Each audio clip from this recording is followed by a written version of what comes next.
Karen. Yeah, let me get this. Let me. Before we become Enough the fucking Lana Del around. Rey Enough podcast fucking power around. hour. I'm sick of it. We I'm have some sick of us important fucking updates. around. That's summertime. We're always fucking around. I'm always fucking around, and I'm summer. All right. Could Sydney's creaking sewerage system be linked to the spate of shark attacks? Creaking. Creaking as in Creaking? Like creaking, You as looked in about like not like Creek. Wow. no. Wow. Experts- Read it to me again. Sorry, Yeah, I need that again. Here's this one for you.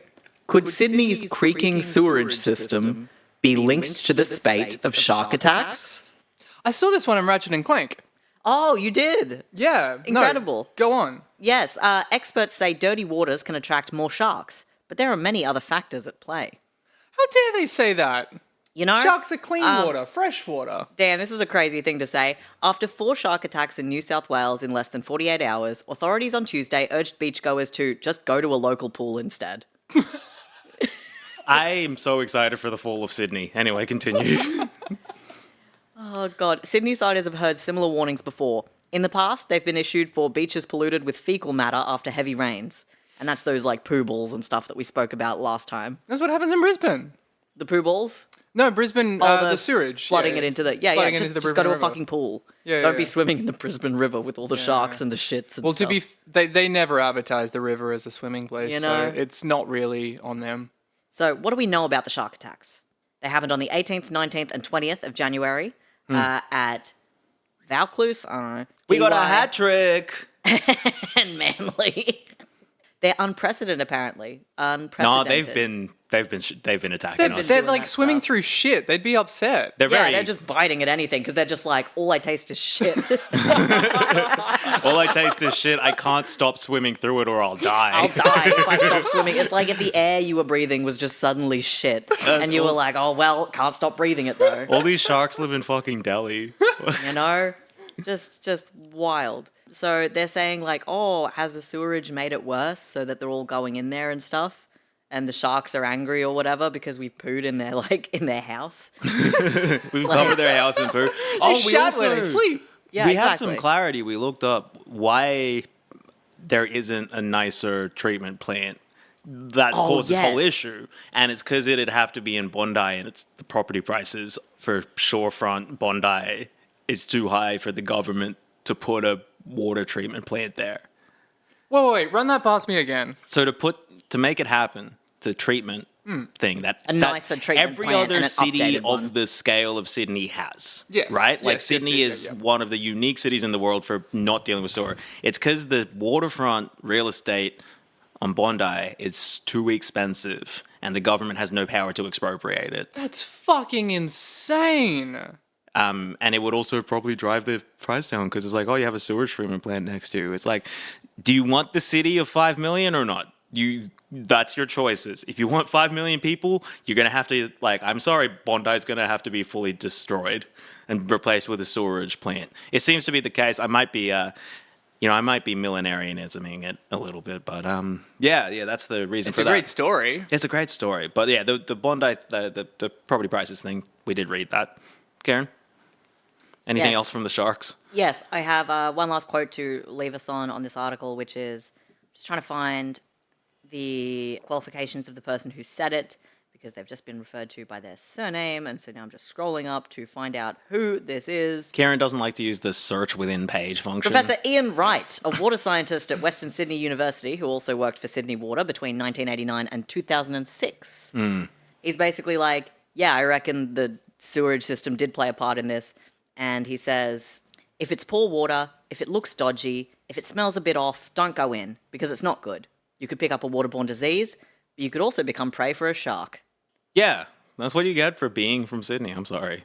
But Hey, no, it's okay. No, it's fine. Don't worry about it. You're Yeah. from Homebush? What is... How dare you? I'm from Hurstville, yeah, which is still part not of Sydney. I mean, come on now. Come on Are you now. from... Wow. Yeah. No, Karen's not... I think we would say you're I say I'm from there because I was born there and lived there for a few years. I'd say you're from Wollongong second to being from Canberra, or like you're from That's Helensburgh. a crazy thing You're from to the say. Helensburgh Wollongong You can't area. fucking say that to me. You've spent You can't- more that makes me time in disgusted. Helensburgh than in Sydney. Yeah, I have actually. Yeah. That's awful news. And your family's there. Your grandparents are from there. Your father's from there. True. Your family lived in Sydney until it spat you out because it gave you asthma. Yeah, because it gave me really bad. Because I got tonsillitis all the time. My parents Yeah. were like, "We have to leave." Sydney is a sin. It's I a think sin. the water's not particularly good there. Yeah, I So think the water's pretty it bad. probably wouldn't help. I think it's probably lucky I didn't get eaten by a poo shark or something as a child. So. I mean, you know, people are entitled to their sexual proclivities. You know, I mean, let there be 1,000 blossoms bloom. But I ain't spending any time on it. But I ain't spending any time on it. But I ain't spending any time on it. Let there be 1,000 blossoms bloom. But I ain't spending any time on it. Everybody, hi. Hi, Yanni. Hey, Welcome back Yanni. to Shouldn't Have Come, where this week we're using the sales pitch template in Google Slides. I like it. It's dark, it's sleek, it's got a serif font. It's got that icon. Ooh. Yeah, it's got icons. It's got a lot of icons. Makes me want to click it. Don't you want to click that? wanna Well, click you're going to that. want to click it even more. So I'm Yanni. Oh, yeah, you are. All right, it's a hot one. Hey, Karen. Oh, hey. Hey, June. Yo. And you two? Just a babe and two fucking animals just like hanging out, you know? It's whatever. That's what's going on. Listeners, there's a photo of sexy Yanni, there's a photo of Goober Dog, and there's a photo of Thermal Cat shitting. In case you can't be bothered with the slideshows. It's a hot one. Caught an infrared out of a cat's bum. Nice. All right. All right, call me. You need to greet each other. Oh, hey, June, what's up? Sorry, hey Kieran, I didn't see you there. Oh, that's fine. I'm just all the way down here. Hello. We're currently, Kieran is broadcasting from the bottom of a pit. Yeah. I put the lotion on my skin, otherwise I get the hose again or whatever. Yeah. Yeah, well, look, if he keeps getting all these horrors, I'm going to have to keep feeding him and feeding him. So last week we learned about the chaotic world of Bob Catter's birth and the generations that led to our kooky Queenslander. Born during World War II, he's from a wealthy Maronite Catholic Lebanese family that moved to Cloncurry to open... Wait, hi everyone, this is Shouldn't Have Come. Oh, yeah, that's a good This is idea, the yes. podcast we haven't introduced for months. Yeah, it but doesn't matter, It's you're about here. Australia, mostly. I know. Anyway, Maronite Catholic Lebanese family moved to Cloncurry to open a small business. From the cloistered, religiously conservative Bashari in Mount Lebanon came to Australia the Aridas, the Qatars, and many other prominent figures in Queensland frontier history. And we basically didn't talk about or hear that much from Bob. This week we're going to hear so much from Bob. So I hope we're Where's the Bob? excited. A lot I'm of so Bob coming excited. up. Bob Catter will tell you that the bravery of the Australian soldier is ultimately the reason that Hitler was defeated in World War II, or something like that. He goes around the country telling kids this at primary schools. In his seminal 2012 book, An Incredible Race of People, A Passionate History of Australia, Bob explains what motivated these brave diggers in a section titled, Why Do They Fight So Fiercely? Australians were surprised after World War One to learn that the Turks believed Australians worshipped a god called Bloody Bastards. When the Turks attacked, they cried out a prayer, Allahu Akbar, which roughly translated means God is the greatest. Since the Australians in the same situations invariably cried out bloody bastards, the Turks' assumption was understandable. Come on. So that's a direct quote from his book, but he finishes it off. Whilst the Americans are undoubtedly right with their saying, there are no atheists in a foxhole, and while the Japanese had their spirit of Bushido, to discount the spiritual beliefs of the men of Kokoda would be a bad misrepresentation. So he doesn't finish the point, really. No. He kind of just He's gestures just like, at just it. think about that, huh? Like, he does, go on a little bit. He goes on to talk about how, he admires Winston Churchill because he insisted on referring to Istanbul as Constantinople. Istanbul was Constantinople, now it's Istanbul, not Constantinople. Because of Christian reasons. And then he spends some time talking about this army chaplain who, brought alcohol with him, and so all the soldiers loved him.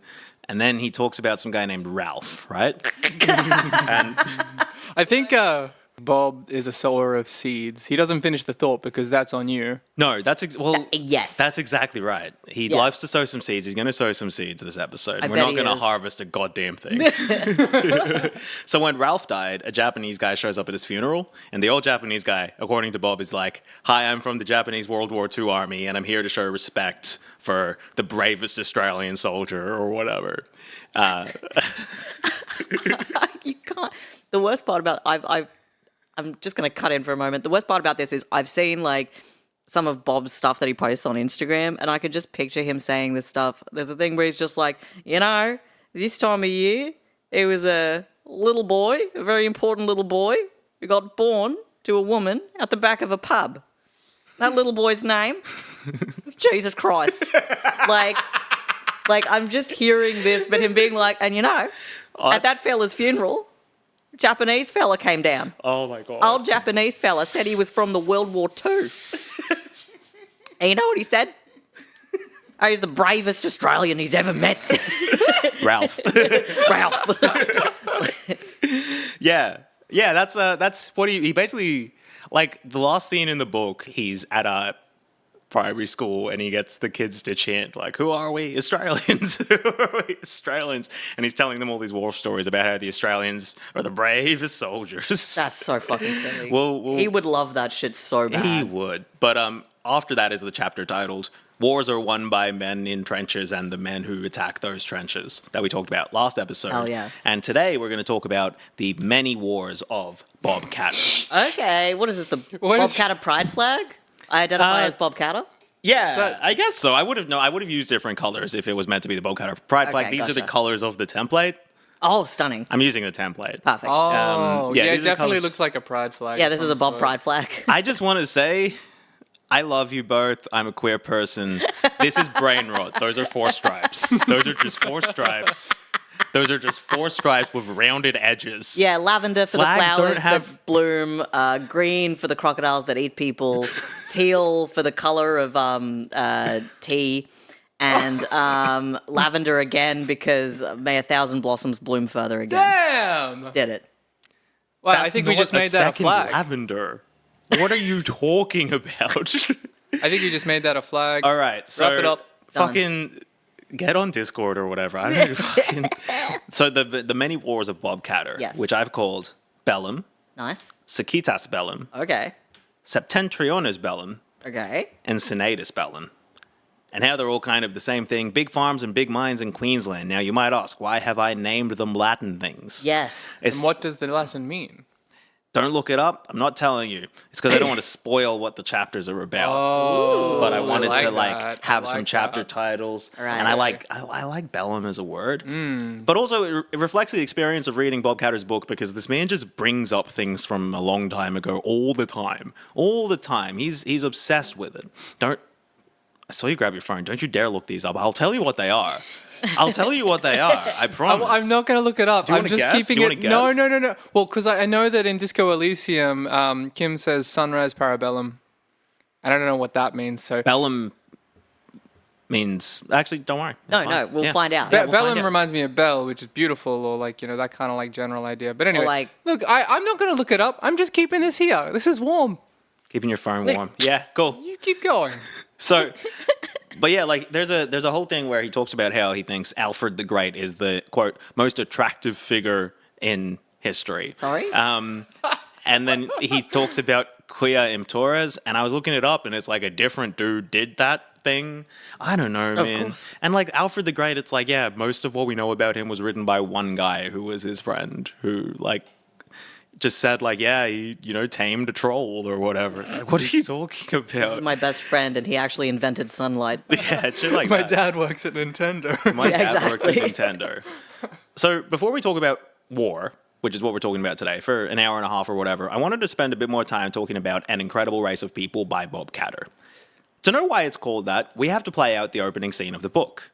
Now, Kieran, obviously, you're going to be playing Bob, Yes. who is also narrating in first person. And June, you're going to be playing our other 2 characters. One of them is Smithy, his junior staffer that wakes him up with important news. And you will also be playing the glamorous Queen Sophia of Spain. Oh. In 1988, when I was serving as a state minister, Queensland was the venue for a World Expo. The state government welcomed world leaders and prominent international guests, with Mike Ahern and various state ministers hosting and entertaining these important people. Most of the cabinet members viewed such events favourably, and the entertainment and hosting were rotated to ensure that all ministers were involved.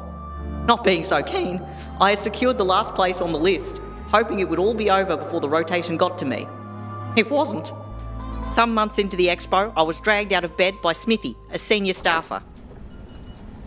Join the land of the living. We've 40 minutes to get across to South Bank. What for? We're hosting a reception for King Juan Carlos and Queen Sofia of Spain. Don't be ridiculous.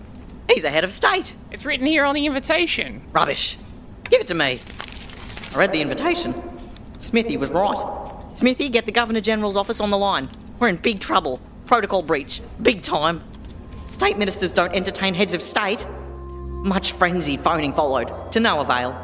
The Governor-General, Prime Minister, Premier and Governor were all away. One in far north Queensland, the others overseas or interstate. Before the thousands of people milling around the main dais, I welcomed the royals to Australia.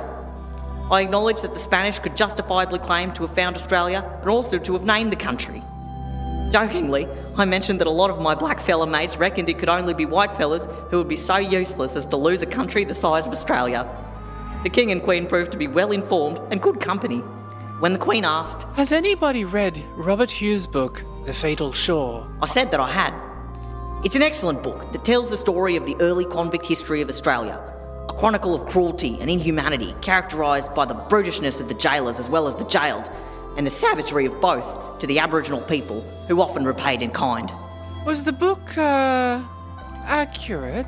Yes, Your Majesty, most authentic. And Australians, did they, I helped her out.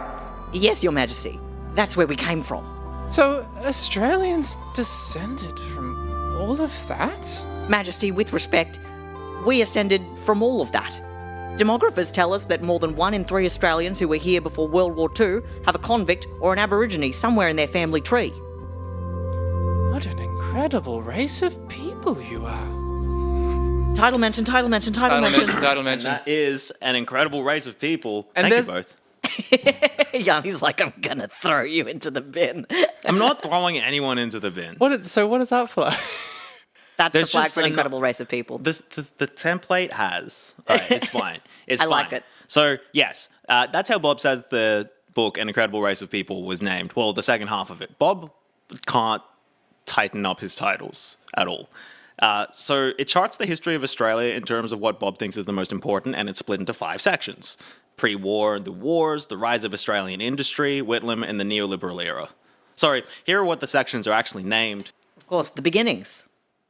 Australians at war, the battle for Port Moresby, gateway to Australia.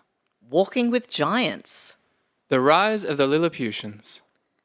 The rule of law, or fang and claw. It's just Damn. like, the second one's just such a long title. But Yeah, and also, like, this is bizarre. It feels like some of this is, well, you know what? It's not bizarre. Some of this is very to the point and very literal, and some of it's flowery, in the same way that Bob is sometimes very direct and to the point and also flowery. Yes. Sometimes he's like referring to something surprisingly abstract. So Catter theory, or Bob Catter thought, basically has 6 sections. Australians, very cool. Those who disagree, very lame. Private land ownership, very cool. Community land ownership, very lame. Exports, very cool. Imports, very lame. Fix the desert. All the Asians will take it. The diggers, very brave. Extremely important to keep the Asians at bay. Money, He's magic. Yeah, that's basically it, right? Those are the 6 things he cares about. It has the vibe of a manifesto, which makes sense. It came out during the Gillard minority regime, where he probably actually had the most power he's had. Fair call. In a sense. But it has that current of imminent, massive social upheaval and change that we have to like barely stave off that manifestos often do. Can I just ask, is this you Yes, paraphrasing? this is me. This is my analysis of the main things the book's about. Yeah, we're sorry. reading it to give it flair. Okay. Yeah, exactly. Yeah, that's just, to be clear, thank you, June, actually. That's just what I think Bob's sections are as before. Like, all of his beliefs about the things we need to do redound to an imperative to defend, extract, cultivate, and populate the great northern deserts of the country in a way that prioritizes small to medium businesses. That's basically it. Small business, owner-operated mines and farms. Because Bob can see that the project of colonization ground to a halt before it reached the conclusion that it did in America. And in Bob's eyes, that is the true destiny of this land. All right, everybody, into the time machine. We are going back in time again to start part 1, Bellum, or War. Yes, let's go. The first war of Bob Catter is war. It's the 5th of September, 1918. Something about a years-long war puts a Catter in heat, because much like Bob Jr. was born right before the end of World War II, Bob Sr. was born right before the end of World War I. For the record, he is a Virgo horse. As the baby Bob Sr. is popping out of a house on Vulture Street in South Brisbane, the Russian Civil War is, happening. And Winston Churchill is stopping a strike by threatening to conscript the workers. Down here, Billy Hughes is Prime Minister, and Australia has introduced preferential voting. This is because there has been a split in the Conservative vote between the Country Party, which is the ancestor of today's National Party, based in the regions, and the Nationalist Party, which is today's Liberal Party, based in the suburbs.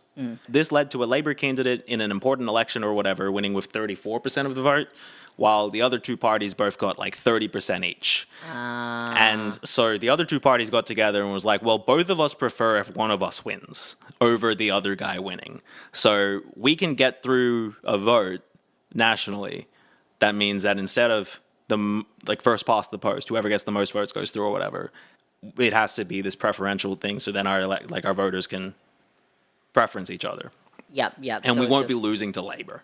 So, I guess just remember, whenever you're American, and I don't mean you two, but whenever you as an Australian, we like to get proud about how much smarter we are than America. It's we have preferential voting and they have the Electoral College. It's this was done to decrease the power of working people explicitly by the other two parties, right? Because, the weird split but not functions as a mechanism for the conservative elements of our society to compromise between the desires of their rural and urban voters, which don't necessarily overlap, but they need to be made to intersect to keep the big machinery of capitalism moving, to keep there being people in the cities with money to buy the products created by people in the regions, right? So the fact that Bob ends up breaking with the Nationals pretty quickly into being an MP reflects that the compromises this necessitates come from both sides of the coalition. The introduction of preferential voting is an example of that in action, being used to stifle the more worker-focused Labour Party. Even though they're in theory running different candidates on different platforms, the National Party, or then known as the Country Party, and the Liberal Party, or then known as the Nationalist Party, are able to work together to ensure that one of them is likely to win. I'm actually quite fascinated by this. I didn't know much about the introduction of preferential voting. I guess this does make a lot of sense, and this tenuous relationship with the coalition has always been kind of interesting to me. And so I'm quite interested to see how far back it kind of goes as well, That's the thing with the coalition, is that they're, I guess, able to see, listen, we fight amongst ourselves, but we need to shut the worker out of things as much as possible. Yeah, ultimately we are on the same side of the political divide. Which is... It's just we're on different, we are the Sydney Sixers and the Sydney Stars. I can't remember. That doesn't make sense in the context of the Big Bash. We just NBA want. No, this is Cricket. unfortunately a cricket reference. Much worse, June. Don't There worry. is a Sixers in the NBA, the Philadelphia 76ers. Yeah. Stars, I think, there might be one in Are the they Melbourne WNBA, and it's the Melbourne Stars. Okay. But we can't. Well, look. Hey, Big Bash finals tonight. Oh, hell yeah. Hey, everybody, tune into the Big Bash. No, they won't be able to. It'll have been 4 days ago for Yeah, them. watch it. Watch what happened. Just look up the highlights and see how good it was. Hey, the official stance of this podcast is cricket bad. Yeah. Do what Anyway. you feel. So, Bob Sr., right, starts his career as a businessman from a family of Cloncurry businessmen, and as the world modernizes and professionalizes, some businessmen go on to study things like law at the University of Queensland, living on Wickham Terrace. Looking at all the gossip columns, you can see that Carl and Bob were traveling to and from Brisbane a lot. That was a pretty frequent thing they're doing, for business reasons. They're Probably took 20 minutes back then. Cloncurry Yeah. to Brisbane? Yeah, just with inflation. You know, it's funny you said that because Oh, it's no. funny how tied they are to Brisbane, despite how much they define themselves in opposition to the place because it's very far away. Damn, what is that? So Cloncurry to Brisbane is an 18-hour drive now. Off. But that's because not enough lanes on those roads now. That's a really good Yes, point. We need yeah. a 25-lane highway either Yeah. way. And then Like AI. the rightmost three are an autobahn. Yes, absolutely. I want an autobahn. I also want a slowdobahn, where it's like you can be as slow as you like. You're really not rushing. It's just a bunch of Just parked taking cars. it in. No, Everybody you like- can't stop. It's like the Lizzie McGuire episode crawl. where they have the slow bicycle race. I didn't catch that one. That's cool. They're always coming up with things. I've always got stuff. Anyway, so Elder Bob goes to World War II as a 22-year-old, and he ends up captain of the 49th Battalion, which seems to mean he's in charge of like 100 dudes who are going to get fucking blasted. A girl can dream. But yeah, Bob Sr. is in Papua New Guinea at points, but it seems as though he was sent homesick before the worst of the bloodbath, which we talked about when we did the earlier episode on him, but Yes, just to we did. restate. So which makes it weird how Bob Jr. writes about it in his book like he was there, because obviously he wasn't there. And while I'm beginning to think that the two Bobcatters are like one paradoxically single linear identity, I don't think like Bob Sr. wasn't there either. So how does he do this? Yeah. Well, Bob, it's all airtight. So first he joined the same battalion as his father in the Army Reserve, but he's still in the 49th Battalion, right? During the Confrontazi, a war in Borneo that some Australian troops, not Bob, went to. So then he's in an army during war, and so we get this from the book. As a sergeant in the 49th Battalion during the Confrontazi with Indonesia in the 1960s, I was ordered to... All right, folks, what do you think he was ordered to do? Take a guess. polish his shoes every day and make his bed real nice so you could bounce a quarter off it. I'm really struggling with this one. This could go either way. Because, I mean, Bob is a guy with metal, right? Like, it's not like he couldn't punch a guy's face in. Don't say that. But, like... He's done it for less than this. You know? He's done it for less than this. For less but than a like, Confrontazi. yeah, I also feel like he didn't really... Did he see any action? Yeah, I got nothing. Let me tell you, listener, what he was ordered to do. I was ordered to produce the battalion's newsletter. And we're off. That's right? crazy. He then almost refers to it as the 49th Battalion, my own battalion, throughout the rest of the book. And at once thrice in 3 pages. And the guys who went over absolutely had insufficient equipment and got all their shit wrecked, right? And so Bob's like, over 1 in 3 in my battalion had died for their country. I wasn't there. And nor was his father. Which would That's be one thing if he's like, crazy. we are one entity. You know, we are the catter. Of the catter. That would be one thing. It would still be a very strange thing, but it would be one thing. But Bob Sr. wasn't there either.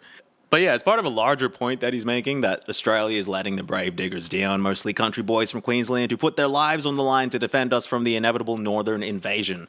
But it's really weird how he starts writing like he's part of the battalion, or like his dad and uncle were there at the massacres. Because he talks about the massacres, and he talks about his battalion being at the massacres, but like, it's fine. It's fine. I don't want to. It is weird. It's like being like, oh, well, you know, actually, I was going to catch that bus if I'd felt like going out that day. But I didn't catch that bus, so I wasn't in the bus accident. But, like, other people were in the bus accident. But it was my bus. Like, it's the bus I would have caught if I was going to the shops that day. Yeah, the bus I was in, which was in an accident. Yeah. It's like if you described that bus You like say that. my bus. Yeah, my bus was in an accident. I My wasn't bus there. was in an accident, Yeah. but I wasn't there. So I don't want to get too far into it because he has threatened to sue journalists for questioning his account of military service. But I have clarified it all because this is obviously something that's like on Bob's mind, right? Yes. The military service of it weighs him Survivor's down. guilt. It's guilt. He's burdening him. Is he proud to hold this burden? To have the worry of it so the rest of us don't, which is, I think, the point of the military? We'll ask Bob. It is unfortunate for Australia that the primeval fear of invasion never pervaded the Australian consciousness. Wow. What? So he's just saying, I wish you bitches were more anxious and xenophobic. Yes, he's like, it's a shame that we're not paranoid, insane, hysterical maniacs. because we would have been able to get more industry done, I think is his main thing. It is a nice cannon he's sitting on, though. It is Like, also he a great knows it. photo. He's mounted on Fucking this cool thing. photo. Yeah, he's on a big cannon. Yeah, listeners, this is obviously some sort of like memorial or something with like a massive like cannon that would have been used back in the day, I imagine. Probably. And Bob is squatting. He's just kind of straddling a little He's Yeah. taking his hat off and everything. side to saddle. show Yeah, but he's respect. got his aviators on, you know, so you got know his he's aviators serious. He's shooting out his Fucking ass. Emmanuel Macron wishes he would look like Bob Catter. Honestly. With the aviators. And also, Bob Catter, not married to a pedophile. You know? We can say that. Emmanuel Macron, very married to a pedophile. But yeah, so he attributes this lack of primeval fear to everybody sticking their head in the sand, thinking that America's going to save us, right?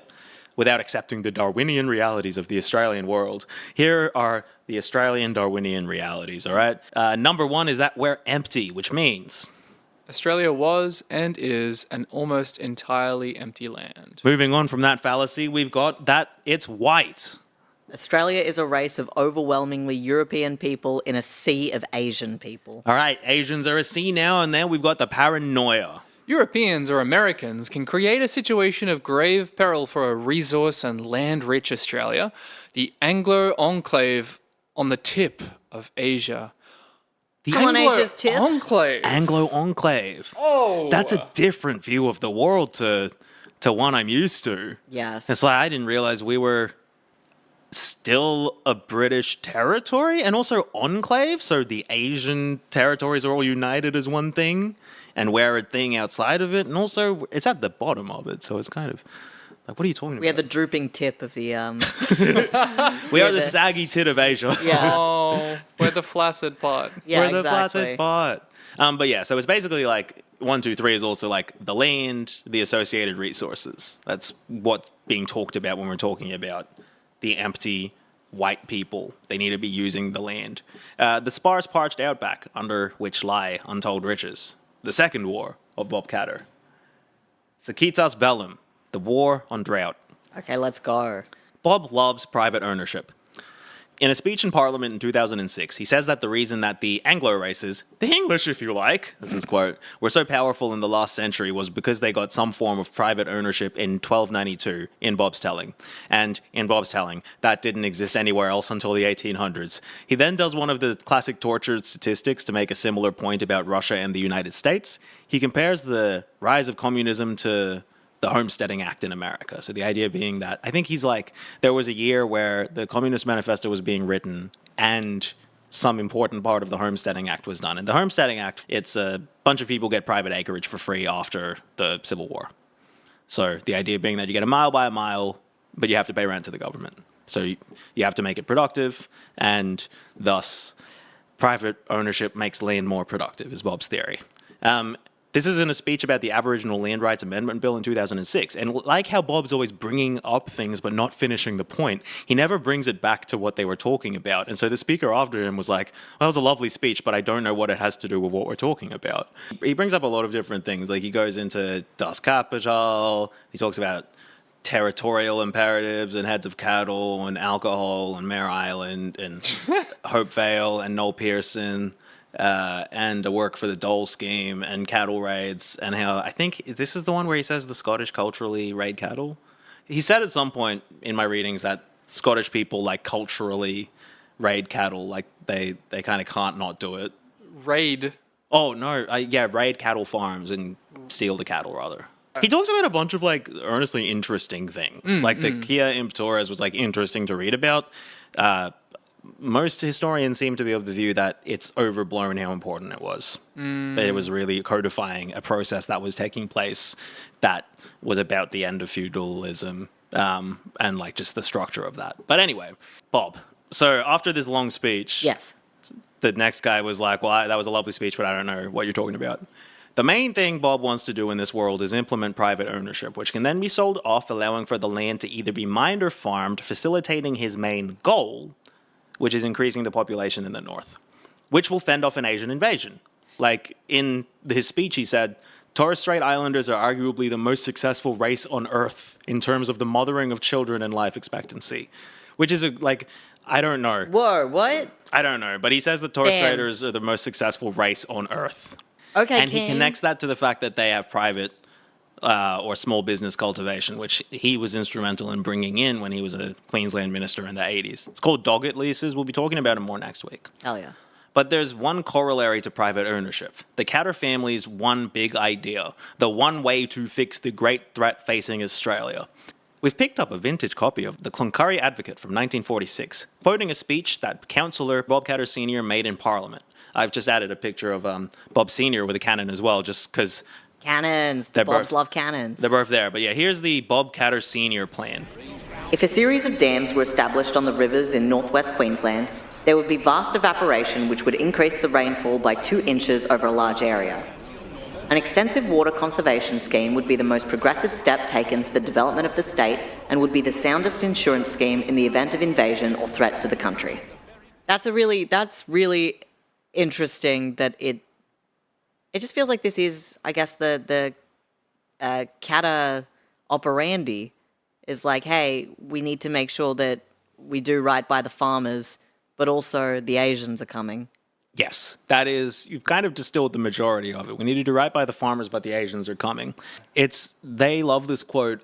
They both say it a lot. A people without land will look for a land without people. The idea being that if there aren't white people there will eventually be Asians there. And if you do water conservation, thus making it more habitable, in theory, there will be more white people there because they'll want to move there. It's a thought. Don't worry, he keeps having it. Interestingly enough, next to this report in the Cloncurry Advocate is an advertisement for Aritas. Of course it is. Fucking the Aritas are here. They're selling shoes now. Oh, shit. Not but just yeah. a drapery. Not just the drapery. But in this speech, Bob Sr. is referring to an old idea known as the Bradfield Scheme. This is named after the designer of the Sydney Harbour Bridge and Story Bridge, John Job Crew Bradfield. Wait, sorry. Those are actually just his middle names. John Job Crew Bradfield. His middle names are not Job Crew. His middle names are Job Crew. What, Spell like it. J-O-B? Yep. C-R-E-W? Yep. 2 words. The fuck? John Job Crew Bradfield. Anyway, the Bobs are going to advocate for the Job Crew program. That is the Bradfield scheme in slightly modified forms throughout the years. So what is the Bradfield scheme, Yanni? What is it, Yanni? It's definitely not a jobs crew scheme. No, not Or Job is it? Crew. Also, do you want to describe how big this motherfucker's forehead is? His hairline has receded so far that his forehead looks just like extremely huge. His hairline looks like the Sydney Harbour Bridge. Yeah. Also, I feel like his parents surely made a mistake when they were like, I don't know, writing down his stuff. No, his name's They were just like, Job yeah, Crew. they were like, yeah, we'll write down what's his name, John, Bradfield, and they were like, oh, well, we should think of a middle name, and someone's like, oh, well, what job is he gonna have? And they're like, Job Crew. You know what it makes me think of? Like, we've all seen that image of, like, the Japanese baseball game where they made up American... Sleeve McDykel. Sleeve McDykel. I love, and Anatoly Smorin. Exactly. Is this Love connected to the stripes thing? How you see stripes and say queer flag? How dare you? How dare you? You We know have how much more I love brain Sleeve rot than that McDykel. one. You know how much I love Sleeve Sleeve McDykel. I'm joking. I'm so sorry. I'm joking. Mike. Yeah, Mike Truck. He was the fourth child of Maria née Crew and John Edward Bradfield. So Crew is just his mom's maiden name. Job. I just wanted to make sure he had one of those. Well, Job at that point. Maybe Or is it that's, Job? Oh, it's probably Job. You don't hear about people named Job. Oh, Job Crew. Job Crew. Yeah. Oh, Job Crew. Bro, I sorry. want a Job Crew. Oh, It's just got it. You know how you're all the apostles of Jesus? I'm an apostle of Job. It's like Job. For real? Job. Okay, the whale so guy? The Bradfield scheme, right? Yes. Queensland geography. The Tully, Herbert, and Burdekin rivers. Currently, the northern Queensland rivers currently flow out to the Coral Sea. What if we turn them around with a bunch of pumps and dams and use them to irrigate central Queensland to eventually point at Lake Eyre, creating a massive inland sea and increasing the rainfall across the continent? Yes, this is the surely we can fix both problems by putting the floods on the droughts that I've been banging on about since I was a child because it's a childish idea for idiots. This is just dragging the ice caps melting from the Arctic and Antarctic into our fridges. This is you know that idea of like we just take the icebergs that are melting. Yeah, it's a bit we of just that. use them. It's exactly. It's like dumb guy maths, where Yeah. it's like, well, we need the ice. We need somewhere to put the ice. The ice is going. Why don't we just take them? Yeah. Yeah. It's basically that. it's something that I say a lot as a joke. Well, we have floods and fires in this country. Surely we can fix these problems together. But that does seem to be the suggestion here. That's crazy. That's crazy. I would love to see this because it's insane. Yeah. What if we just had a big fucking inland sea? Yeah, what if because we rerouted some rivers, and surely that won't have any like disastrous ecological impacts. Aside from that, people are also like, I don't think this would work. Yeah, that's crazy. What are you going to do? Make a big puddle? There's going Kill to a be big few more pumps. Tassie tigers, maybe. You know, But they're gonna- my boys. They're going to kill some problems with this. But Bob Sr. ends up going to Lebanon, actually, to see what kind of water conservation they do up there. Not the title. He's off to Lebanon, seeking fortune. There's a picture. He does look like he's seeking, but he doesn't look like he's enjoying what he's sought. No. He's seeking which one of the bottles on the table is the real one. He looks like Tony Soprano. He does look like he's a- Tony Soprano a little bit. James Gandalf Weenie. But yeah, he's looking at water conservation up there. Almost 50 years after Bob Catter Sr.'s speech, his childless child, Bob Jr., is touring his electorate, spruiking the Bradfield scheme. In a 1993 article about the water conservation project titled Hitler Remark Unfortunate, says new MP, the Australian Jewish News details how he compares it to the United States New Deal, where massive infrastructure projects doubled as job programs or job crews for returned soldiers. And then, ALP sources said he told the meeting that Whatever you thought about Hitler, he did have full employment. ALP sources say Mr. Catter gave numerous similar speeches. yeah, so side That's quest. so funny. So Bob, to remind everyone who might have forgotten, is very angry that someone would call him Lebanese, right? Here's a further quote from the Australian Jewish News from Bob. Mr. Catter said he does not sympathize with Nazism and is not anti-Jewish. I assure you, I feel a strong affinity for the people of Jewish descent, being of Semitic stock myself. Give me some of that Semitic stock. Oh shit, we're out of Semitic stock. He was of Lebanese Christian descent, he said. He could not be anti-Jewish as several of his major supporters are Jews, he added. Damn. It's there on Oh, paper, don't man. say that. That's his black friends. He can say whatever he wants. He As his has black friends, you can't pull the race card and then pull the not. Actually, I'm not though. Actually, I'm not That's though. so funny. He's so old. He's so old. The story plays out again a few years later with the same paper, where Bob gets in trouble for referring to people as slanty-eyed ideologues.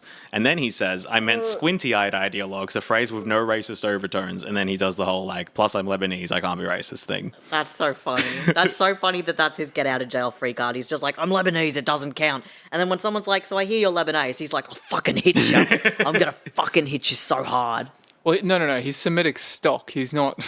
Yeah, that's true. He's not Lebanese. He's Australian. But No, he says he's of his- Lebanese Christian descent. No, you're right. That's stock. Yeah. Yeah. So the stock in the broth is Semitic, Oh, but yeah. the meal is Australian. Yep, makes sense. Right. I was cooked in an Australian kitchen. I'm gluten-free. I'm gluten free. But I'm full of dairy. No MSG. No MSG. No MSG. So, before he was a federal MP, Bob was the Minister for Northern Development in Queensland Parliament. And he spends a lot of time in northern communities, like campaigning and working and whatever. During this period, people would be saying absolutely fuck shit to him in Parliament. I'm not trying to say, to be fair to Bob, I'm never trying to say that. It's important to know what the shape of the discourse was that he's spouting off this, slanty-eyed Hitler gibberish into, which should also cement how old this guy is. We cut to an argument between Bob and Queensland Labour Party member Mr. Prest arguing about the appointment of a Graham Fenton to some position. I am going to insist on playing Mr. Prest for reasons I will explain later. Kieran, you will play Bob, and June, you will play Deputy Speaker and Mr. Lingard. I rise to a point of order, Mr. Fenton, whom the honourable member was maligning ran the best port authority probably in the world. Order. There is no point of order. Now you have a gin jockey getting up here and making statements about a fella. Graham Fenton was commonly referred to as 1% Graham. I rise to a point of order. A disgraceful racial comment was made. I apologise to the Dark Girls. He has made himself a target for an anti-discrimination complaint. I apologise. I rise to a point of order. I rise to a point of order. Order. I will take only one point of order, which I will take from the member for Flinders. A statement of a very serious racial nature. Sorry. Oh my god, that Rachel nature. Oh my god. Everyone's got Such the a Rachel Chandler. nature in the Everyone's got 90s. I've got a Monaco nature. Anyway. A statement of a very serious racial nature was made here this evening. I see it as my duty to make a recommendation to the Human Rights Commission as a result of the statement that was made here tonight. All right, so do you all know the slur here? Oh, dark girls for sure. And No. also gin jockey? What Yes. is a gin jockey? It sounds like you're an alcoholic, Yeah. right? It means you have sex with indigenous women. Oh! Jesus. What the So this is Parliament, and the guy's basically like, Bob, you fuck darkies. Shut up. Damn. What the Holy shit. Yeah, apparently it's still, you can still hear it in Western Australia, but that's what that means. I didn't look too hard into the etymology because I was like, that's gross. I think gin is some kind of shortened for like indigenous is Or where that's coming from, Aborigine, or aborigine, and has nothing to do with the drink. Yeah, because I was trying to understand. It's like, I mean, he said, I apologize to the dark girls. I'm like, wait, why did he say that? What is he talking about? Yeah. Is That's that fucked. what the That's fuck? fucked. Holy Yeah. shit. This had major repercussions in that nothing happened to Bill Prest, but Marsha Langton credits this incident with making her quit working for the government. So there's something. Damn, okay. Anyway, there's a racism aside. Back Yeah, to that's the fun repulsive, stuff. and- War. No. go- Kata calling it out too. Yeah, Katter, I mean, like, to be fair, like, he's not using slurs like that. No, No. and I think And that's like that's quite a like intense one to use. yeah, It and is. also I think the Katas historically have been like way better at humanizing the indigenous population and actually seeing them as people than any other politician I think of their times. Like, Kata's say like so. a modern racist rather than an old school racist. you know, He's like toe for toe with the racist nowadays rather than the racist back then. Yeah, he's like, I mean, especially if like, I think the other thing is that Katter has he has a focus on money. He knows that like he likes small business owners. That's mainly who he likes. And in the Northern Territory with freehold land and shit, you can make a lot of small business owners.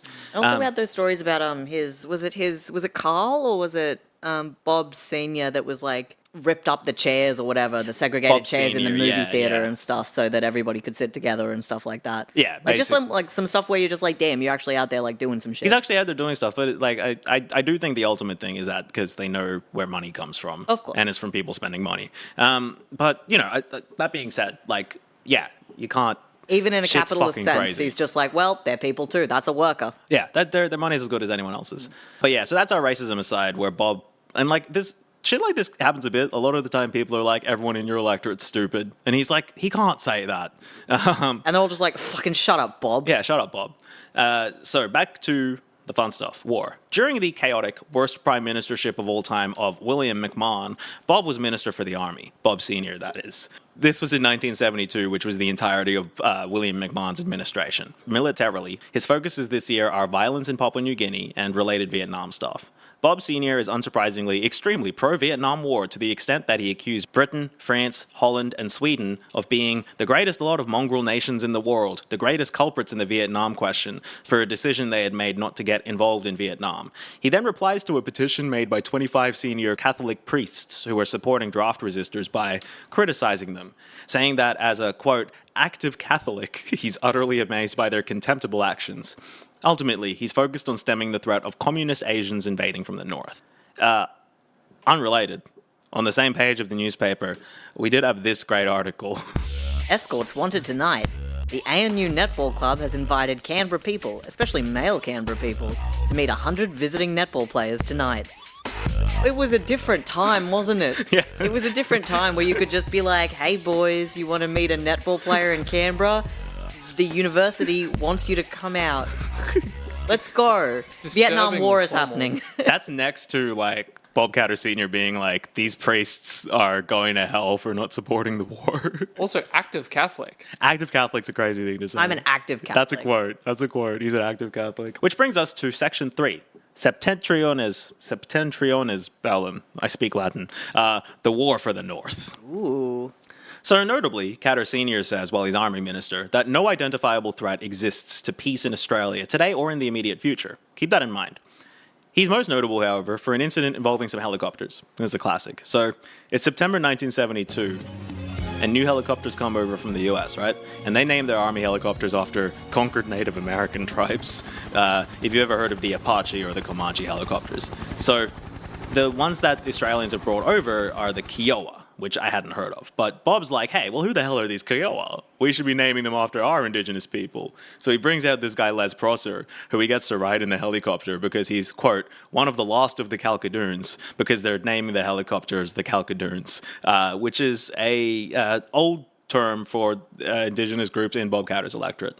But the new name lasts until December of that year, when it's quietly shelved. The Canberra Times reports that they've been mainly referred to as cattercopters, not to be confused with the catcopter, which is a Dutch guy's dead cat that he taxidermied into a drone. I remember that, yeah. Yeah, I didn't include the picture because I was like, that's right, that's a dead cat. I don't want to just... We've all been on the internet. Unfortunately. Yeah. The major thing that people say about the helicopters, other than like, hey, why aren't we importing this tone-deaf practice from America, is that all the manuals and workshops all over the world still say Kiowa. So it's just like very annoying for everybody. And so they cancelled the name of the Calcadoon, turned it back to the Kiowa. But when Catter's back from the wilderness with the rest of the Conservatives after Whitlam played the hit Slim, he's not made a minister again, but he's chairing the secretive Defence Procurement Committee. This committee is noted for its wonderful combination of extreme secretiveness and deep ties with defence manufacturers. And they produce the 1979 Defence White Paper. That's an image of the previous white paper. I couldn't find the 79 one, but that's what the 76 one looked like. Hell yeah. Just That's says what it says Australian. on the box. Yeah, it's crazy. It's a white paper. So the big concern of this paper is how to prepare the defense force for threats, the nature of which is unknown to us, during a time of peace where no threat syndrome, that's a quote, has taken hold of the Australian people. These soft pussies. What's that Joe Rogan quote? Hard times make men hard. Yeah. Hard times make men hard, soft men make men hard. Hard men like soft men hard. I have a hard time with soft men. Was that it? That's exactly right. beautiful. Okay, cool. I think that was it. I thought Joe was here. Yeah, basically it's like, hey, how do we justify having a big fuck-off army if there's no threats and the world's in immense peace, and so you can invest all your money, right? How do you do both of those things at once? I obviously felt echoes of this when reading Catter's whole, like, the biggest problem is we're not scared of being invaded, because, like, this is 50 years ago, they're still doing that. The paper suggests 5 options for Australia's future military approach, and only 4 of them are spend more money. The other one Only is... 4? Yeah, the other one spend the same amount of money as now, or less, but commit to staying out of wars so no one gets mad at us. Got it. Not a bad option. I like it a lot. They discard it like a paragraph later. They're like, we haven't considered this and we don't recommend the government consider this possibility Fuck this either. shit. Where's the money? They're like, nah, we're not doing that. The idea that we could stay neutral is idiocy. That's ridiculous. I was reading the 2025 ASIO annual threat assessment to compare, not just for fun. Not some light bedtime reading. Yeah, but to compare to something more modern. And it turns out, according to the chief of ASIO, some nerd named Mike, whoever would like to be Mike. He looks like Mike the Cleaner from Breaking Bad. Damn, haven't watched Breaking Never Bad. I'm watched so it. sorry. Yeah, TV's not good. Australia is facing multifaceted, merging, intersecting, concurrent, and cascading threats. Major geopolitical, economic, social, and security challenges of the 1930s, 70s, and 90s have converged. As one of my analysts put it, with an uncharacteristic nod to popular culture, everything, everywhere, all at once. Shut the fuck up. So he even knows, right? They're even saying, this trouble's happening because of the bad decisions we made before. But we got to keep getting into trouble because of all of this trouble we're in. We've already dug this hole. We have to dig all the way through. It's not like we can climb back out. It's impossible. It's impossible. We'll just have to keep going further until it's like another opening. You have a ladder. So from 1976's we should be prepared for the worst outcome we can imagine to 2025, we have to be prepared for all the terrible outcomes coming at us, which we've outlined in this TikTok. You have the same emotional thrust. June, are you okay? No, I was just fact checking myself. Go on. Is it the right character from Breaking Bad, Mike the Cleaner? Yeah, Okay, good. I'm still hung up on that. Yeah. Important to valid. Valid. For all of you at home, just picture Mike the Cleaner from Breaking Bad talking about ASIO It stuff. was so not important. I just was like, No, okay, it's go on, necessary. go, We go. don't have enough pop culture on the show. People are always asking me if the podcast about pop culture. Like, it's like their second thing they ask. Is like, Yeah. is it crime? And I'm like, no. He's like, is it pop culture? I'm like, come on, man. Yeah, you know, and when I both. make Lord of the Rings things, nobody goes like, oh yeah, the Steward of Gondor. We do I'm always like, why make- won't anybody listen to me? We do always make fun of you whenever you bring up Lord of the Rings, but it's because of Lord of the Rings, not Which because is of reasonable. you. I'm sorry, please go on. Even Bob, who waxes so poetically about Australian soldiers being so brave in World War II, has softened on all of this, saying in 2021 that Australia followed the US and UK into wars we never should have been fighting in. He Nice. says to Michael West, When it comes to war, Katter asks why, as a nation, Australia does not. Look to ourselves. Why don't we look in the mirror? We never learned a single lesson from a single war. Fuck, man. Bro, I fear you wrote a book about it. I fear you may have already done this. I don't understand how he can have, like, this is after he wrote that book as well. I Like, love that. This is insane that he said this as well. This And is the he's- problem with getting older. Well, but he also talks about in this interview about how he served and he was given a rifle. And it's like, because you trained. You were training. You were yeah, just you learning went to, how like, shoot. I don't know, ADFA or some shit and had to do little Yeah, he went to drills. Canberra. I found He went to Canberra? Yeah, he was on like a 3-week thing to Canberra while his dad was an MP doing like a tour of ADFA, like as a teenager. He went to Duntroon in Canberra, which is the annoying army base in Canberra. Back then, it was a 2-hour drive from Brisbane. You know, but inflation has just made the country. Like, the thing about the Big Bang is that it's actually quite active, and Australia is just getting bigger Australia's getting bigger like really rapidly. at like, a really rapid rate. it took It's us 20 unfortunate. minutes to get here. It's going to take 40 minutes to get back. Yeah, it's insane. But back to us having not learned anything. The 4 other options in the white paper are all different in where they want the money to be spent rather than anything substantive about them. They're like, should we prioritize border control? Should we prioritize paying off other countries? Should we prioritize massive defensive weapons or big missiles? Spoilers, we did all of them. Aw. This paper is full of bad faith game theory, all about trying to predict what an enemy that mightn't exist might do to attack you. And if you're doing that, you can imagine whatever you want. Here's the most telling line, which I think rings true today.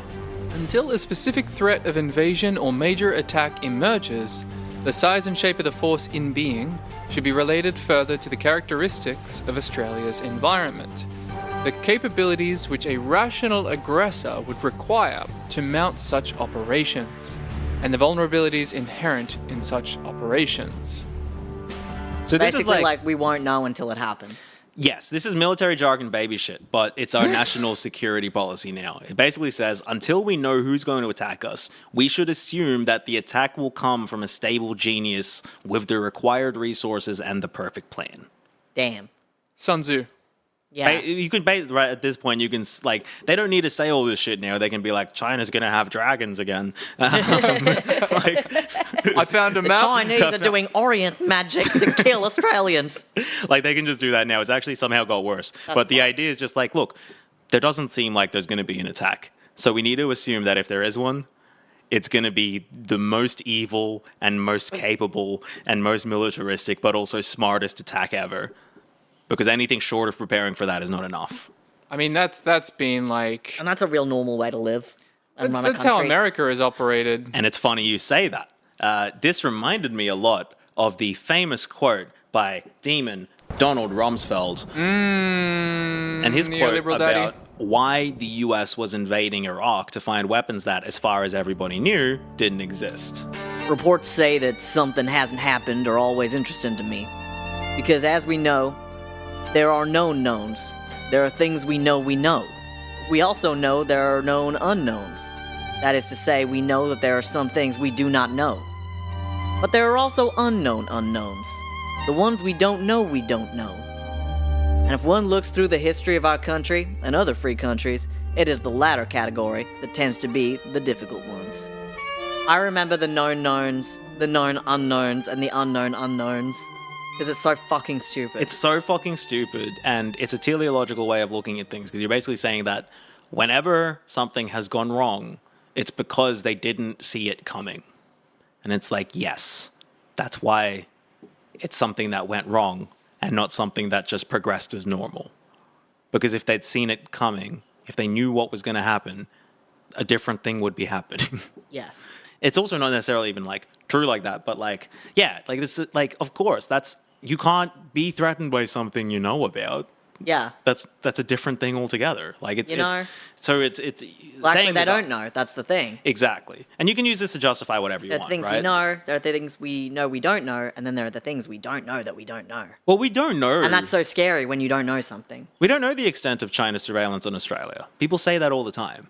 Yes. I'm sure it's not even really that much because everyone's on TikTok. Everyone's putting Come it on up. now. That sounds like a known unknown to me.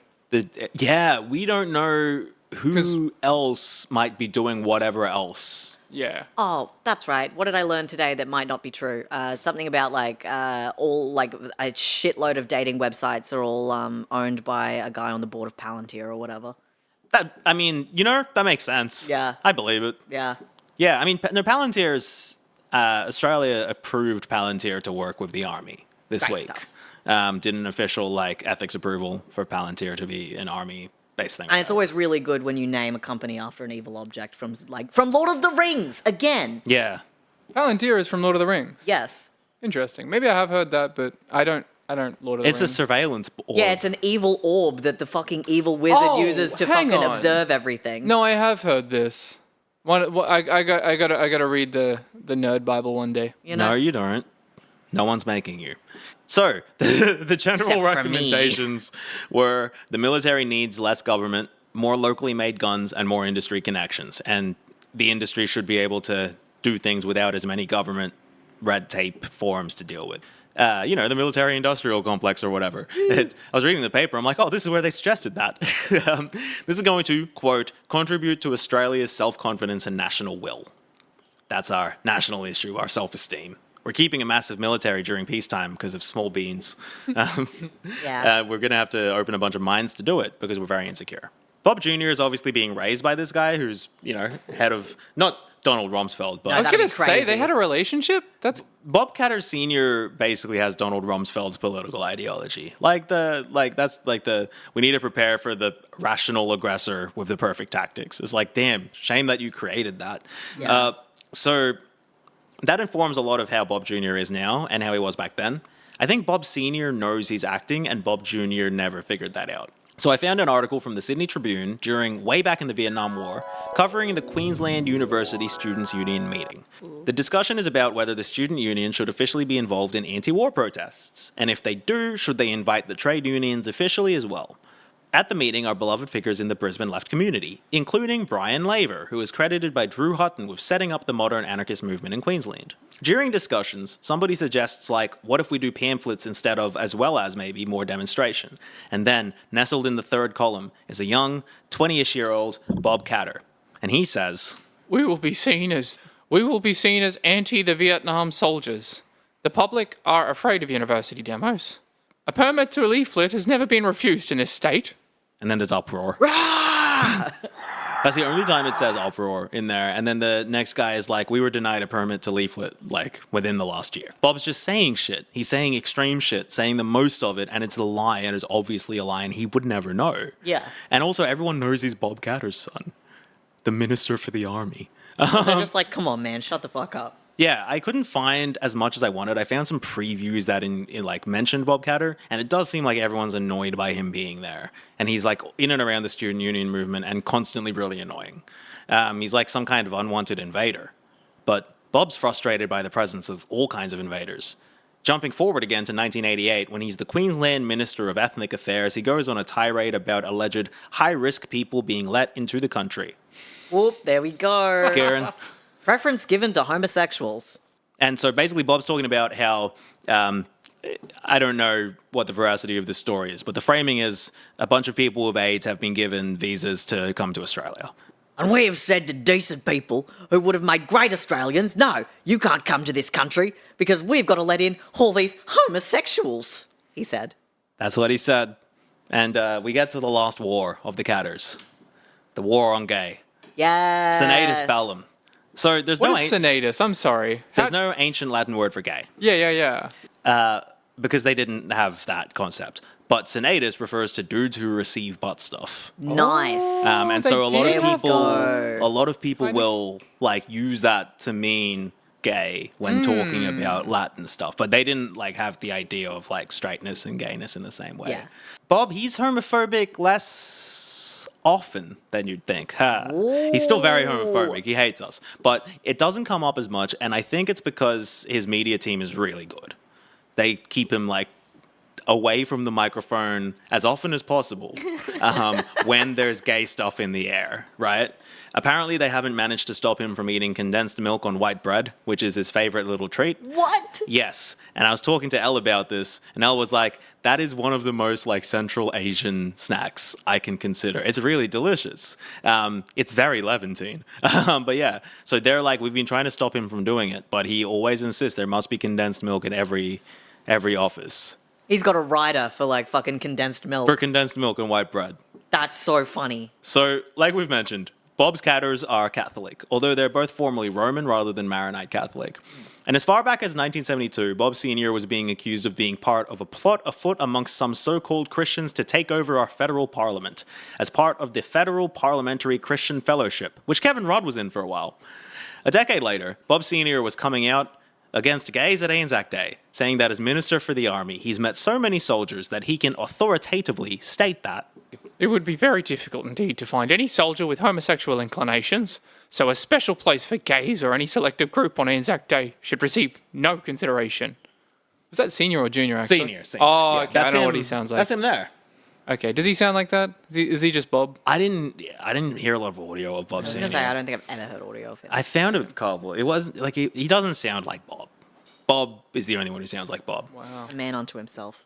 For more controversy on the same Anzac Day, the Canberra Times reports that a kid has painted a swastika on his garage. His quote is, to brighten up the place. And then Bob Catter Sr. is like, what are you going to do? It's the same week as Anzac Day. And he's painting a swastika.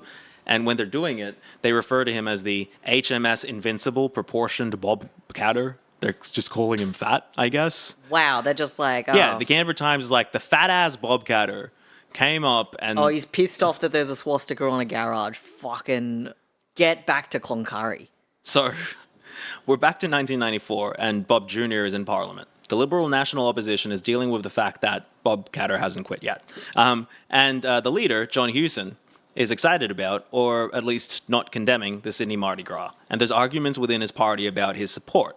Some people are playing it pretty corporate, being like, everyone's entitled to do what they want, but we shouldn't be broadcasting it on the ABC, right? That was the flashpoint, the spark plug for the actual argument, was that ABC was broadcasting a highlights package. Others are playing like the classic Christian line of, this is against the values of Australia or whatever. And then at the end of the article, there's Bob.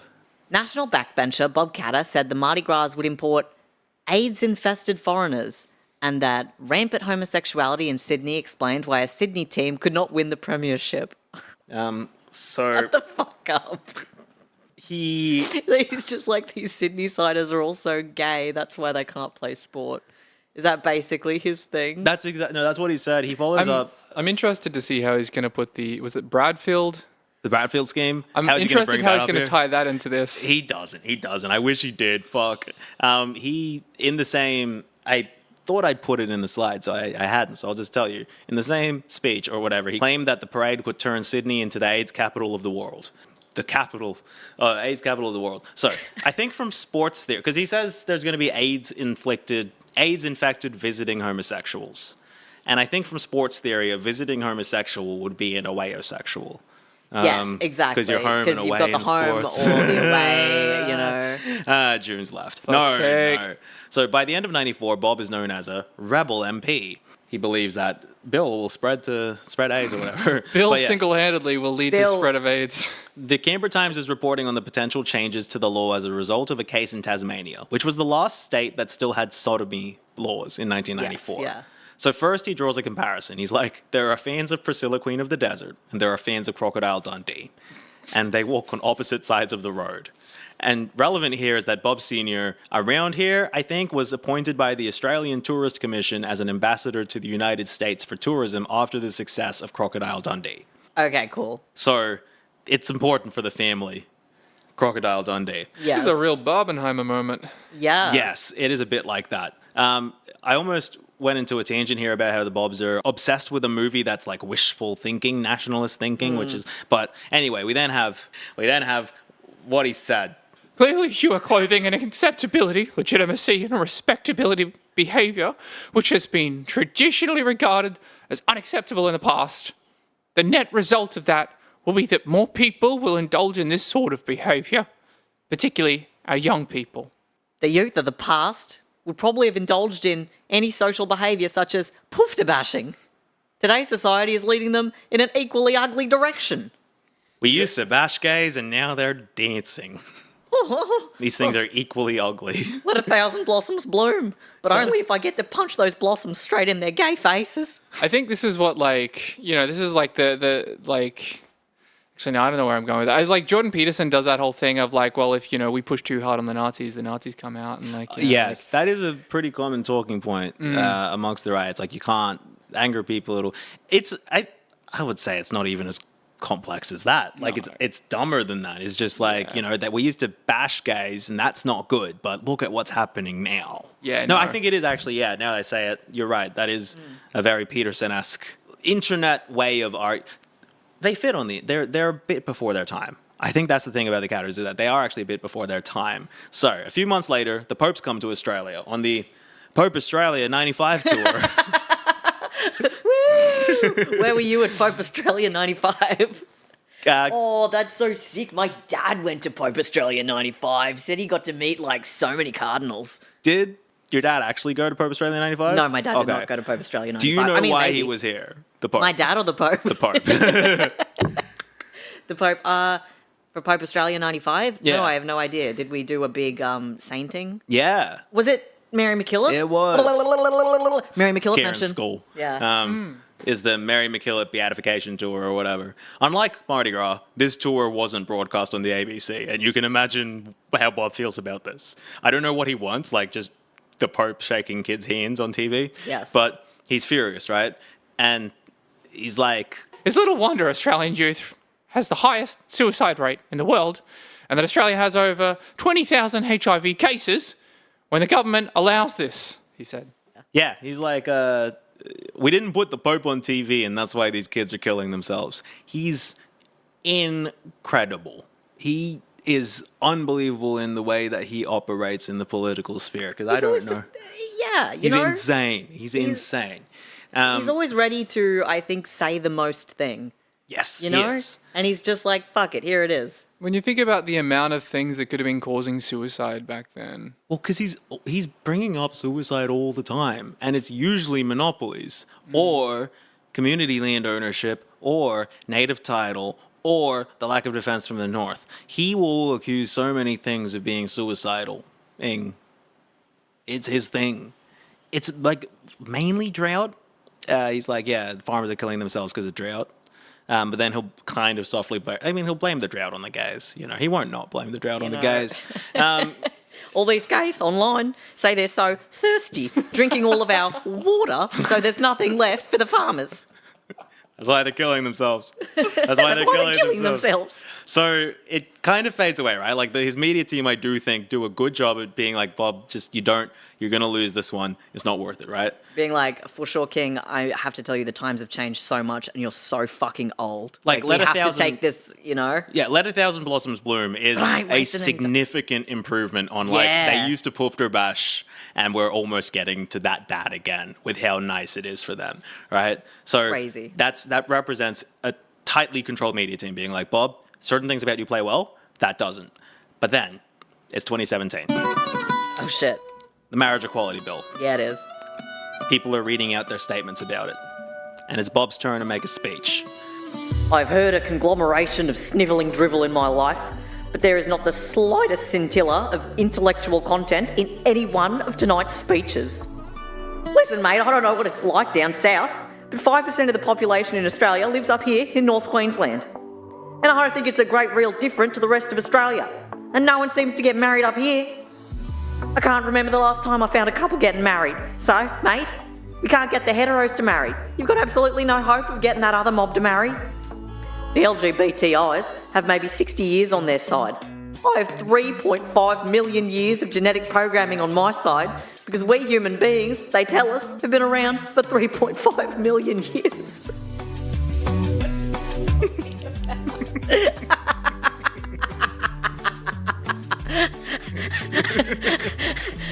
Just Do you want to do this one? Yeah, sure. I'm still stuck on, what was it, the slightest scintilla of intellectual... The slightest scintilla of intellectual content. And there was something else before it. Conglomeration of sniveling drivel. Oh, man. That's fire. Oh, Conglomeration man. of sniveling drivel. He's on it. Like, I gotta He's on hand it to one. the man. Like, it's not that he can't write a speech. No. There's Is he writing this, or is this like freestyle? both. You know, it's one of those. He's just got like a couple loaded. He's got some dot points. He's got some Yeah. quotes. He's always saying things that are quotes. This is later is on so in the funny. speech. I was speaking to a young mother, and she said, "My son told me that he had to go to school tomorrow in a dress." And I said, "My boys will never, ever go in public in a dress." I rang up the headmaster of the school, and he more or less told me, "It's the orders of the education department, and you'll send your kid to school in a dress." So we're still in just Parliament talking about this shit, right? You know, hey, twist, plot twist. It's a shame. Kid's a trans boy. I feel like, Like The Bob, kid existed. Bob would look lovely in a dress. Bob would look gorgeous in a dress. Young Bob, especially. Yes. Little twink. I didn't say that, Bob. I didn't say that. Don't sue me. I feel no, like he'd sorry, sue me we're for talking that. Mike, about our don't mate say Bob. that. Yeah, we're talking about our mate Bob. You're ready for the last one? Y'all ready for He's this? been speaking for 20 minutes. I might even put that behind it. Hell yeah. It's a long one, okay? Important clarity. He's the last speaker of the day. It's been a long day. Mr. Deputy Speaker, there is an ultimate statement upon a race of people, and that is they simply vanish from the gene pool. If you take out my cousin brothers, the first Australians, and if you take out the migrant population in Australia, recent migrants, and we have the lowest birth rate on Earth. We are a vanishing race. Bob Burrell, the demographer from Melbourne, wrote an article in which he said that the current population of Australia is 22 million, and with 100 years, the population of Australia will be 7,000. I thought, this is ridiculous. I went down to check it in the library. He said that when 20 Australians die, they're replaced by only 17 people. And if that happened 5 times over a century, then we would go from 21 million or 22 million people, whatever it was at the time, down to 7 million people. So he says there's going to be 7 million Australians, and then there's like a bit of a gasp, and then you hear Christopher Pine go, "Bobby, this is rubbish."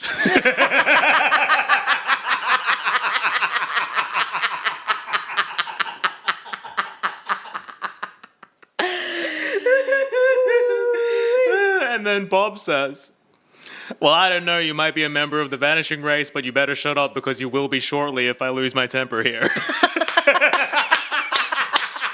Bob, you fucking bitch. So then the speaker ends Parliament for the day. It's just like, everybody fucking go home. I'm No sick one of this needed shit. to. That's the... Oh my god, there's no one there but him and the immediate needed, like, people. So That's, there are as many stenographers in Parliament as there are MPs in Parliament. The other MPs are Christopher Pine, who said, "Bobby, this is rubbish," and a Labour guy who at some point, Bob Catter's like, "No one here's from the country." And he's like, "I'm from the country." And he's like, "Well, you've forgotten where you came from." And that's the only people there. Can I ask a layman question, and maybe this might serve some of you players at home? You mentioned he rarely turns up to Parliament. Yes. He's turned up on this day at I think he showed up at 8:30 p.m. And so he's turned up, barely anyone is there. Yes, he started at 10 p.m. his speech. 10 p.m.? 10 p.m. Night? It's 10:30 p.m. when he finishes. you can't, can you imagine having a full day and this is how you end it? Just like sitting in Parliament listening to Bob Catter. Look, I have nothing good to say about Christopher Pine. I am so glad that he was able to keep as much reality to be like, "Bobby, this is rubbish." Like, what Just the being f- like, come on, man. It's Don't- 10:30. I'm still here. I think the rule is someone from each party has to be there. Has to be there, yeah, of course. From each of the Labour parties. So when he he doesn't show up to Parliament often. When he finally shows up, no one's fucking there. Yes. Yes, that's basically it, yes. That's so funny. Because... All right, replay that. I want that scintilla, that fucking line. Go back. Fucking, I have heard a conglomeration of sniveling drivel in my life, but there is not the slightest scintilla of intellectual content in any of tonight. Fucking hell. Bobby, that's rubbish. That slaps. That is That's a so crazy good. line. It's wild. That's the thing. I'm still maintaining after all this. An Incredible Race of People by Bob Catter isn't a bad read. It's not a bad read. That's crazy. You learn a lot of things, but that's Bob. He's speaking to as many stenographers as MPs. He's ranting until 10:30. He's the last person out of 150 to speak. He is railing against whatever comes to mind in frameworks reminiscent of the early 1900s to nobody because no one's paying attention. Next week, we're going to finish this series, maybe, with a look at what's been hanging over all of this discussion about the North and about Central Queensland and Bob's views on Indigenousness, which is the relationship between Bob Catter and Indigenous Australians, particularly in his electorate. But also what he thinks about all of that, which will be a lot of fun. For now, that was Bob's and Catter's 2, or Bob's Catter's 2. Thank you, everybody, for tuning in today. June, Karen, your closing thoughts on the big man and his wars. Well, I did want to say, is this the point you would like to bring up? Your thoughts on how you and Bob Catter think the exact same thing? June, I realized in the morning, Bob Catter and I would say the same thing about each other. Which is? I could fix him. No.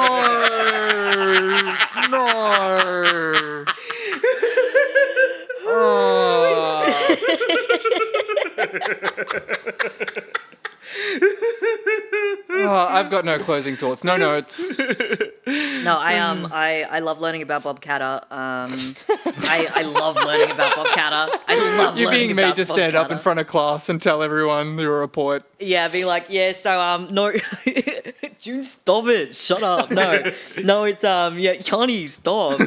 Yeah, so Bob, he's from the country. That's crazy. Fucking crocodiles.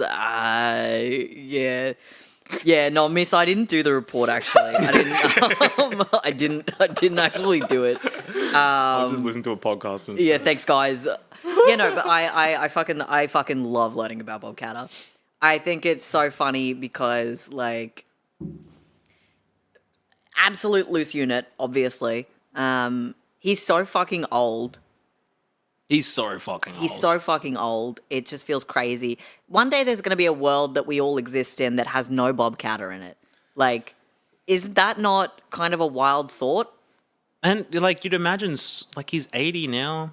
At some point in the immediate future, this man is going to pass away, and it's going to be insane. I think Bob Sr. lived till his late 90s. So Crazy. He's got longevity. And he stayed in Parliament until he fucking died, right? I think Arita was almost 100 when he died. Jesus Christ, he's so long-lived. All right, well then I guess not in the immediate future.